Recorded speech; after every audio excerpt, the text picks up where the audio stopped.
Well, Dr. Pompa here with another 180-degree solution and message. Look, I have to ask you this question. Would you say, do you believe that most cancer is just simply down to bad luck? Well, I would disagree with that. Well, but a new study came out this week that said that the majority of cancer, matter of fact, 65% of all cancer is just simply bad luck.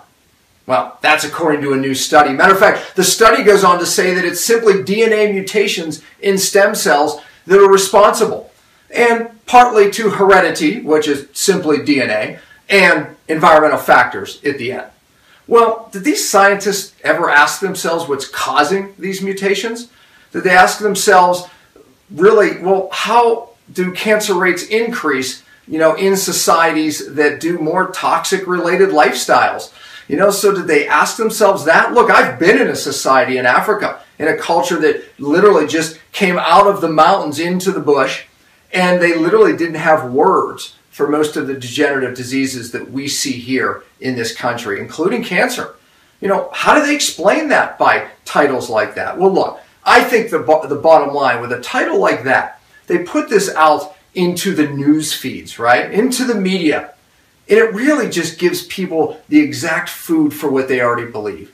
That it's just simply bad luck, and God forbid they have to change their lifestyle. This gives them the license not to change, doesn't it? To me, it's a dangerous message. When really we know that it's things that we do in our lifestyle that accelerate cancer. Oh yeah, they'll throw in a little bit about smoking, but what about diet? What about things like glyphosate and GMOs and all these things that we know lead to cancer? Environmental factors and all these chemicals that we bring into our life and our home, and makeups and heavy metals, things that we're exposed to. What about all those studies? But now it's 65% just simply bad luck. Well, I'll take those odds. Well, look, the fact is one thing I do agree with this study on, and these scientists, is that it boils down to the cell.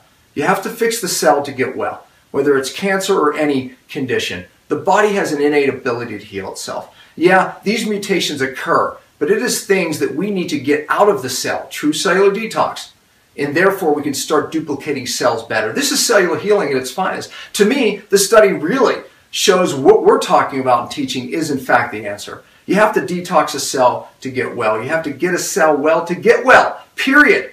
And that is a message I've taught for a long time. Well, look, this week on Cellular Healing TV, and the link will be provided on how to get there if you're not watching Cellular TV on Fridays. But look, we are going to have an amazing testimony of a client of mine named Terry, who was really given the worst diagnosis anyone could get, and that is stage 4 pancreatic cancer. The worst of the worst, death sentence. Well, wait till you hear Terry's story. Because I'll tell you this, Terry doesn't believe those headlines. Terry took responsibility and realized it was the things that he was doing, unknowingly, a lot of them, that caused and led to his cancer. The best part is, Terry changed it because he realized it was things that he was doing. And wait till you hear this story. Life-changing, all the way from not just his health, you'll just have to be there to hear the whole story. But I think it will encourage all of you, and you'll hear what he did to, in fact, turn his cancer around and shock his doctors.